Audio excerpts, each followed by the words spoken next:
Hey guys, in today's video I bring you a true and absolutely breathtaking story. The stunning account of Sarah Whitmore, a woman who died for 11 minutes and came back with a direct message from Jesus about second marriage. What she saw on the other side is something that many leaders avoid talking about, but that heaven has made clear. Not every alliance is recognized before God. Prepare yourself for an experience that will challenge everything you thought about love, covenant, and spiritual truth.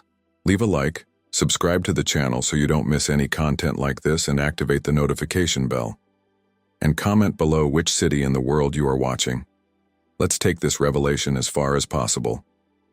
Now take a deep breath, because what you will hear could transform your entire life. My name is Sarah Whitmore. I'm 42 years old. I live in Nashville, Tennessee. I was always known as the pastor's wife.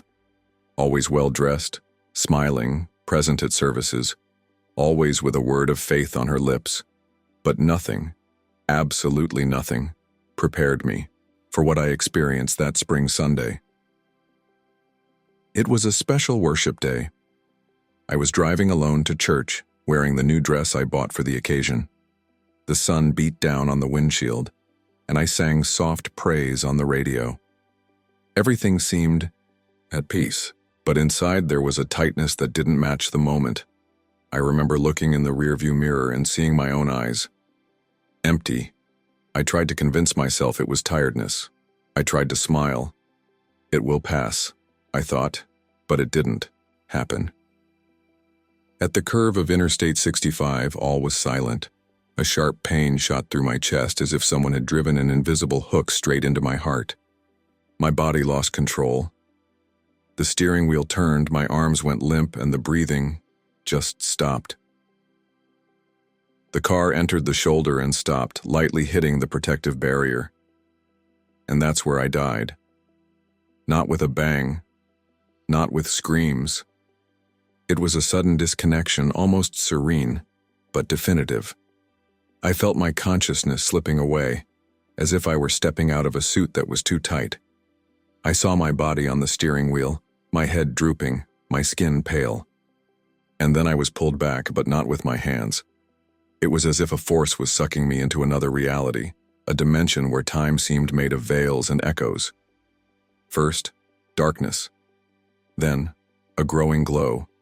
And then, a presence. Jesus. There was no doubt. It was not a symbolic vision. It was him, with eyes of mercy and power. His face radiated something no painting had ever captured. He didn't say my name. But when he looked at me, I felt like he knew every inch of my soul. And, before I could ask anything, he said, "Not every altar is recognized in heaven." Those words pierced me like a sword. My mind screamed, "But, Lord, I got married again, to a pastor. We prayed. We fasted together. We dedicated our union to you." And he responded, without moving his lips, but speaking directly to my spirit. "You dedicated something that was born outside of my recognition. The first covenant, and still lives." My soul shook. I didn't understand. Or I didn't want to understand. And that was how the most painful and most liberating revelation of my life began. I was dead. But in the face of eternal life, I had no way to hide. In his presence, human words lose their meaning. There's no talking. Sit down. And in that moment, I felt everything I never had the courage to face. My soul was divided. Before I even asked what he meant by "the first covenant still lives," Jesus reached out his hand, not to touch me, but as if opening an invisible window. And before me there appeared something that looked like a tape of living memory. It wasn't just a memory. It was an eternal record. I saw my first wedding, me and Luke, young people, full of dreams. I remember his smile when he saw me enter the chapel. From the nervousness in my hands as I put the ring on my finger. But what took my breath away was seeing who was at the altar with us. Jesus. He was there, invisible to everyone that day, but present in the spiritual world as a witness, as a judge, as the one who seals the pacts. On earth, I thought our marriage was just a bad start. I said to myself, it was abusive, it was unequal. I was betrayed. I deserved to start over.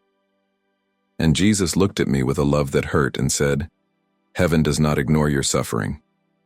But pain does not nullify covenant." I cried. I cried like a child. I tried to justify, but he left me. He wasn't faithful. I was alone for years. Jesus approached, and once again, without an accusatory tone, he said, "You didn't have to continue suffering, but you also couldn't build on a foundation that was still alive." It was then that I saw something even more painful, a thread of light. It came out of my chest and extended to Luke. The pact still existed. In the spiritual world, that connection had not been dissolved, and that's when everything inside me started to crumble. Because on earth I already had another home, another husband, another ring on her finger. But in heaven, what was recognized was still first. In the vision, I saw Luke's face. Not with desire, not with longing, but with a deep recognition. We had made vows before heaven, and heaven did not forget. I began to feel a heaviness, as if every memory I had erased or justified had now returned as spiritual echoes surrounding me on all sides. And Jesus just said, "You rebuilt your life, but without undoing what you first gave me." My spirit began to shake. His words were not shouts, they were truths. And the truth, when revealed in pure form, it breaks more than it accuses. It was then that I felt the first crack, not in heaven, but in me. Because I realized that my entire restoration was in fact a human restart not recognized spiritually. And when that penny dropped, Jesus looked me in the eye and said, with the most loving firmness I have ever experienced, "You need to see what happens to those who live in alliances not recognized by heaven." And so, the next vision began. Suddenly the scenery around me changed. The intense light was replaced by an environment that looked like a church, but not just any church. It was a mix of temples. LED screen, modern stage, comfortable chairs, people smiling, hands raised. It was familiar, almost comforting. But there was something strange there. There was a spiritual silence in the air that I couldn't explain. They sang, they danced, they preached with enthusiasm, but the environment was hollow. Jesus pointed with his eyes and said calmly, "They believe they are at peace, but heaven doesn't hear them." I was in shock. Like this? I saw people there that I knew.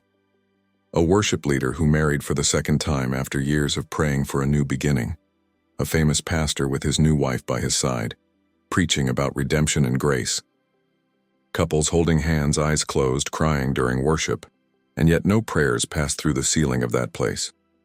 It was then that I realized this service was just an echo of worship, not a real connection to heaven. And Jesus explained, with pain in his voice, they live a faith shaped by culture. The altar they built was not founded on truth but on consolation.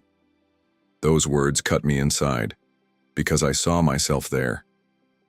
Jesus continued, "The second marriage, when the first covenant still lives, is not a new beginning before me. It is adultery and religious clothing."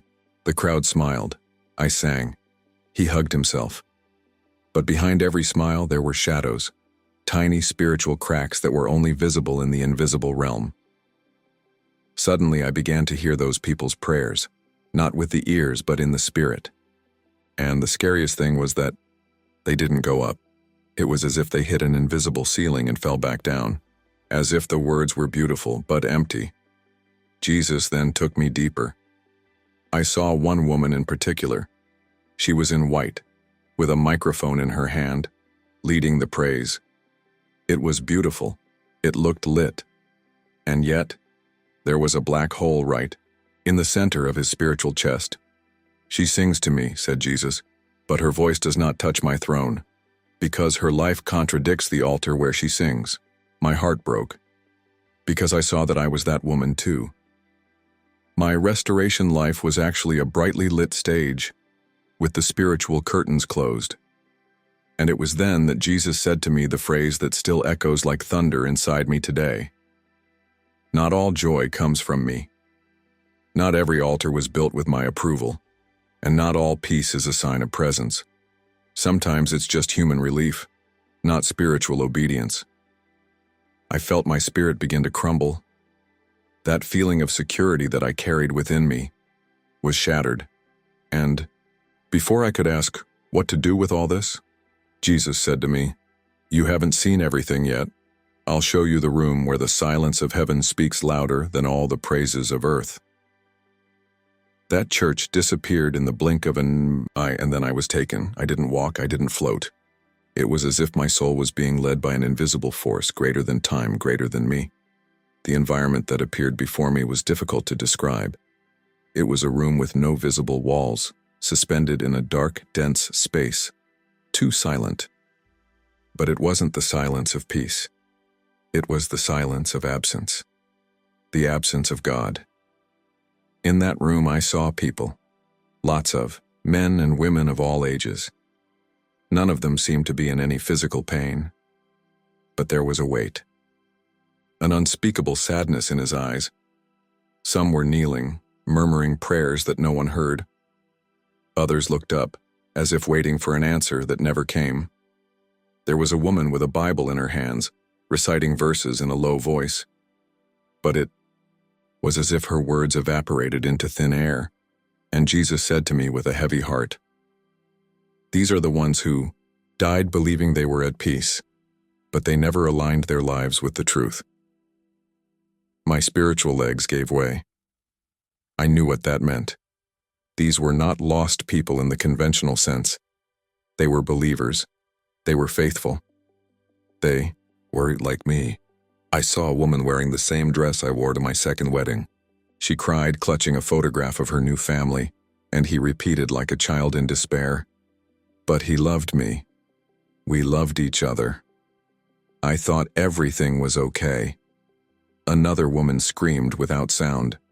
Only his eyes spoke, eyes filled with despair and belated regret.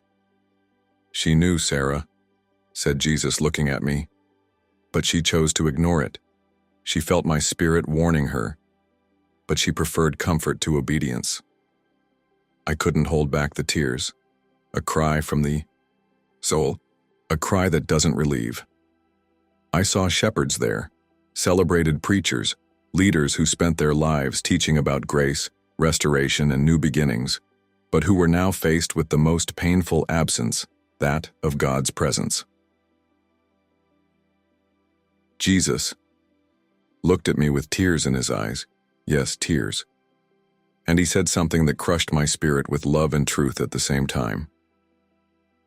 "What hurts me the most is that they all knew, they felt it, but they wanted to believe something else. I tried to defend myself, tried to think of something to say, but there were no excuses. I knew it too. I felt it too. That discomfort in the depths of my soul. That peace that was never complete." Jesus continued, "The world has created a theology of convenience. They call adultery a fresh start. They call error a cure. They use my grace as a license to live outside the light." And then he pointed to me. Yes, he pointed to me. With pain, but also with hope. "You still have time." Those words exploded inside me. Because there, in the middle of that room of eternal silence where prayers hit the invisible ceiling, I realized I was one step away from joining them.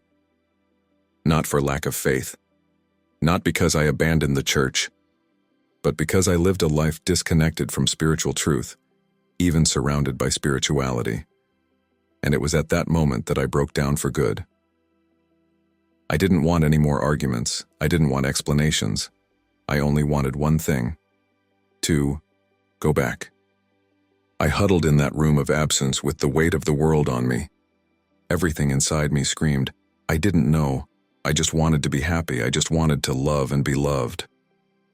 But then Jesus answered me with something that wasn't an accusation. It was clarity.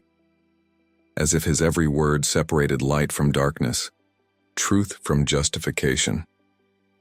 The love that turns away from the truth does not come from me. At that moment, a new vision emerged. He reached out his hand once more, and the scene changed. I saw my house. My life with the pastor I married after the divorce. The cozy kitchen, soft music on the radio. The coffee table is set with care, me laughing, he praying before the meal. Everything seemed perfect. But something was wrong. I started to notice invisible cracks, small glitches in the air. The ceiling shook slightly. The environment, once welcoming, began to lose color. It was as if a fine spiritual dust began to cover everything. And then Jesus said, "This is the house you built, on a covenant that heaven does not recognize." Those words tore me up inside, because until then, I thought my current life was blessed. There were prayers. There was praise. There were testimonies. But now, I saw the cracks that natural eyes could never see. I saw my current husband smiling, placing flowers in the room. He was good. It was sincere. He loved me. But still, the basis of our union was broken before God. Jesus then showed me something that completely dismantled me. A glass ring. Beautiful, bright, delicate, but with a deep crack right in the middle. I tried to hold her. But the more I tried, the more it fell apart in my hands, and each shard cut my soul with memories. Then I saw Luke, not like a lost love, not as a repressed desire, but as a living alliance, still pulsing in the spiritual world. A thread of light still connected us, even after all those years, even after so much pain. And then, Jesus spoke the phrase that stuck in my soul like an eternal seal. The love you feel does not sanctify the mistake you make. If the first pact did not die, the second was never born. The pain of this revelation was like an earthquake inside me. My mind tried to scream, "But Lord, I rebuilt my life. I tried to forget. I tried to be faithful to this new beginning." But he only responded with fierce compassion. "You built on living ruins, and now you need to decide. Are you going to stay in this home, or go back to the place of the original alliance?" I felt my soul collapse. The happiness I thought I had started to shatter, not because it was fake, but because it was incomplete. And it was there that I understood. The truth does not nullify human love, but it reveals when he is not aligned with eternal love. It was at that point that I fell to my knees, not with my body, but with my soul. And I stammered what I never had the courage to say until that day. "Lord, if I have to lose everything, teach me to walk in the truth." And with that, the scenario began to change again, because when a soul truly surrenders, heaven responds. When I said, "If we have to lose everything," the spiritual environment around me transformed. That dark room filled with silent souls dissipated like smoke, and I was enveloped by a living, dense light that seemed to pierce my spirit with sweetness and urgency. Jesus did not speak immediately. He just looked at me, but that look said it all. It was as if he were saying, "You saw it. Now, nothing can be the same as before." And then came the strongest vision of all. Not punishment, but responsibility. I saw my own soul, as if it were a mirror broken, not by evil, but by the small concessions made in the name of happiness. I saw the moments when the Spirit tried to warn me, and I remained silent. I remembered a night, months before, When I woke up crying for no reason next to my current husband, I remembered the time I read Romans 7:2-3 and felt a strange weight, but I quickly closed the Bible, afraid of what it meant. Jesus showed me, you knew, you always knew, but you didn't want to see. My heart fell apart, because it was true. My prayers for peace were not searches for obedience. They were attempts to force a blessing on something that heaven had never recognized. And then he spoke. You don't need to know all the answers now, but you need to choose. Will you live according to what the world allows or according to what heaven recognizes? I tried to babble, but what about him? What about my current husband? What about our life? And Jesus answered something that went through me like pure fire. Whoever wants to come after me, deny himself, take up his cross, and follow me. These words did not come as a harsh commandment. They came with love, but with a love that demands everything. And then for the first time, I saw myself clearly, not as a restored woman, but as someone who forged a new path on a cracked foundation. Jesus showed me what it was like to live with open spiritual, see the truth as it is, not as we would like it to be. Love God more than the promises we make up about him. Carry the cross of repentance, even when it weighs on your chest like a rock.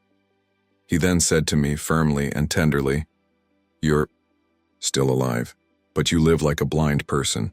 Now that you've seen it, you need to decide if you're going to live like an awakened person. And at that moment I realized the experience I called death was actually my calling to true life. But that life would require courage, resignation, and above all, obedience. Jesus reached out his hand one last time, and before I was pulled back into my body, he said something that stuck with me like a tattoo on my soul. Now that I've shown you the light, silence will never be enough again. And then, everything started to spin. An intense force was pulling me back, as if the sky was saying, go back and do what is right. I felt my spirit being cast back into the flesh. The pain was immediate, the weight, the cold, the sound of machines, someone crying next to me. I was back, but the world, it was no longer the same. The first thing I heard was the sound of machines beeping, then voices, erased, distant. It was as if I was trapped between two worlds, with my soul still hanging in the sky and my body pulled back by the force of the flesh. My throat burned. My eyes were barely open, but I felt it. I had returned. I was in a hospital room. He was breathing with help. The serum dripped slowly. The heart was beating, but it was as if each beat echoed a reminder. You saw it. Now choose. The first voice I recognized was his, from my husband. The second, the one with whom I shared years of construction, prayer, tears, and joy. Sarah, my God, you're back. I thought I would lose you, he said, holding my hand tightly. I wanted to cry, scream, say everything, but I couldn't. My tears flowed silently, and inside, I was bleeding, because now I knew that good man who loved me so much was not my husband before God, and that thought tore me apart. That night I lay motionless in bed. Every fluorescent light in the hospital seemed too dazzling to me. The oxygen burned. But what hurt most was the absence of the presence that I had felt on the other side. The sky was so clear, so clean. Here, everything seemed gray. The doctor came to talk to me. He said I had suffered a cardiac arrest, 11 minutes. According to him, it was a miracle. I came back without any consequences. But I knew I didn't go back to continue living like before. The next day I was moved to the room. He, my current husband, brought flowers, a teddy bear, the Bible, smiled, We pray together. He thanked God for my life. And all of this, that used to warm me, now tears me apart.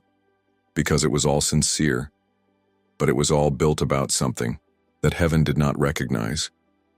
That night he looked me in the eye and said, "When you get better, we're going to go on that trip you wanted so much. God gave you a new chance, my love." And I wanted to scream, but what he gave me was a new truth, but I couldn't. So I just closed my eyes and murmured, "Yes, we need to talk." He frowned. He noticed something was out of place, but he didn't insist.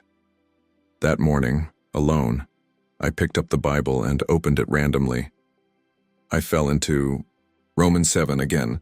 The lines leapt off the page like fire. A married woman is bound by law to her husband as long as he lives. I knew what that meant. And even more, I knew that it was not an isolated verse. It was an echo of what I saw before Christ himself. I closed my eyes. I prayed in silence, but not like before. This time, without filter. Lord, I don't know how, but if I need to break away from everything to walk in the truth, then give me courage. And it was there, in that early morning whisper, that I felt, for the first time since I returned, his subtle presence. Not with glory, but firmly, as if to say, "I'm here, and I will support you, but the choice is still yours." In the days that followed my discharge, my body was recovering, but my soul was not. It was like walking around with an invisible open wound. Every smile I gave my husband was pierced by a truth that burned inside. Every glory to God said in the service was accompanied by a silent echo that only I heard. This altar is not recognized by heaven. I tried to rationalize.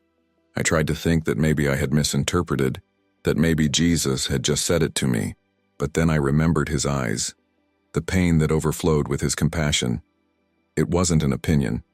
It was a spiritual reality. I decided to tell. I needed it. I couldn't carry it alone anymore. I scheduled a conversation with my pastor. He greeted me with that usual welcoming smile.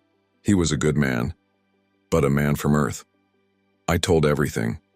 The NDE, the presence of Jesus, the visions, the words, the pact is still alive, the spiritual thread with my first husband, the glass ring, the cult not heard by heaven.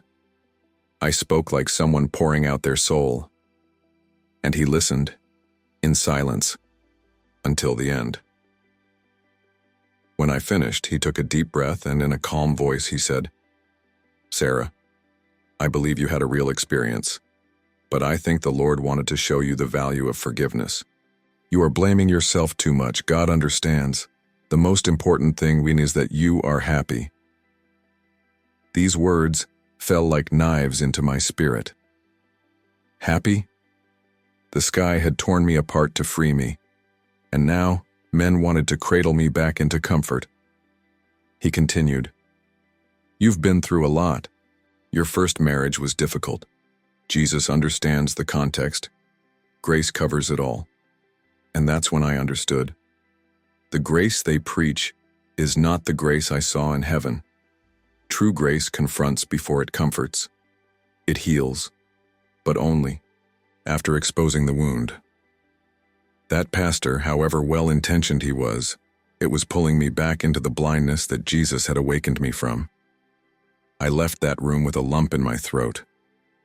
The people who were supposed to guide me to the light, they returned me to the shadow with soft words. I returned home.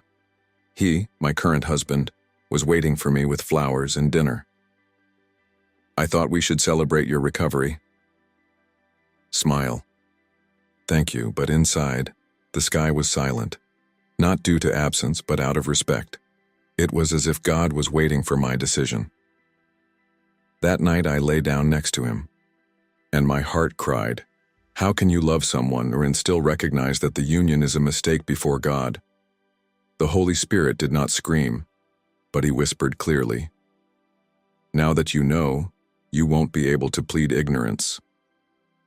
And then, I realized the weight of everything I had experienced. The real test was not death. That's what I would do after the revelation. And that choice was getting closer and closer. The next morning, I woke up to the sun breaking through the curtains and lighting up the room. Everything seemed normal. The kettle in the kitchen, the smell of fresh coffee, his steps through the house, whistling a praise. But inside me, nothing was normal anymore. I was on the verge of a decision that would change everything. I sat on the bed with the Bible on my lap, and without looking, my eyes fell on Luke 9:23. If anyone would come after me, let him deny himself and take up his cross daily and follow me. I closed my eyes. I took a deep breath. And for the first time, I understood what this cross was. It wasn't physical suffering. It was renunciation of what we love most. If that love takes us away from God's will. I got up, went to the living room, and called him. He appeared with that serene smile that always enchanted me. She was wearing an apron, preparing pancakes. When he saw me with red eyes, he dropped everything and came to me. "Love, what happened?" he said, worried, taking my hands. I was shaking. My words felt like they weighed a ton. "I need to tell you something, everything I experienced," while my heart stopped. And then I spoke, for the first time, without filters. I told of the vision, from the pact that still existed with Luke, from the words of Jesus, of the cult that heaven did not hear, from the glass ring, from the spiritual crack, from the thread of light that still connected me to my first marriage. Every word felt like a stab to his heart, but I couldn't hide it anymore. The truth does not allow layers of silence. "I love you," I said with tears in my eyes.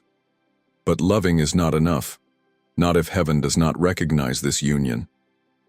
He was silent for long minutes, his eyes filled with water, not out of anger, but in pain. Then he asked, "Are you going to leave me?" And I, with a choked voice, replied, "I will obey, and I don't know what that means yet. I just know that I can't live like I used to." He fell to his knees. He cried, "Me too." There we were, two hearts broken by an eternal truth. There was no scream. There was no drama. There was reverence. Because when eternity invades the present, even pain gains purpose. That night we slept in separate beds, not out of contempt, but out of obedience. I didn't have all the answers. I didn't know what I would do with Luke. But I knew the first step was stop pretending that God had blessed what he never acknowledged. And in that early morning silence, I heard the still, small voice of the Spirit in my heart. "The cross I gave you is not punishment. It is the way of glory, the way of truth, and whoever carries it does not carry it alone." That night I cried myself to sleep, but for the first time, it was a cry of freedom. It's been months since that morning I told the truth, since I stopped living under the comfort of justifications and started walking on the edge of obedience. It wasn't easy. He cried. I cried. Friends moved away. The church was silent. Some said I went crazy. Others tried to win me back with loose verses, trying to erase with doctrine what Jesus himself showed me with his eyes. But when you see the sky, when you hear Christ's pain at seeing his children trapped in well-intentioned lies, when you touch eternity with the Spirit, it's no longer possible to live like before. Today, I live alone, at peace, but not comfortable peace. It is a firm peace, as if each step, even painful, was planted on a rock that the world cannot move. I spoke to Luke again. There has been no reconciliation yet. I don't know if there will be, but there was forgiveness.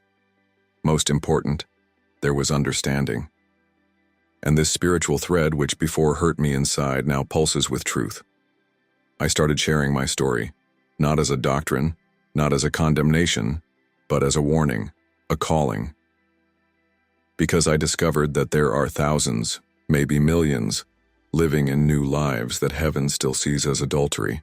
And it's not because God is cruel, it is because he is righteous, and because he loves too much to accept half-truths. What struck me most was not the sight of the empty church, nor the glass ring, nor even the thread of light between me and Luke. It was Jesus' expression, the pain in his eyes, the tear that fell as he said, "What hurts me most is that everyone knew." Since I came back, I carry that image with me like a seal on my soul. I don't preach against divorce. I don't preach against love. I preach against deception. And if my life is simpler today, it's also cleaner. There are no more spiritual disguises. There is no more false peace. And the truth that hurt before, now heal me. My daily prayer is just one. Lord, may my story serve to open the eyes of those who still live under veils.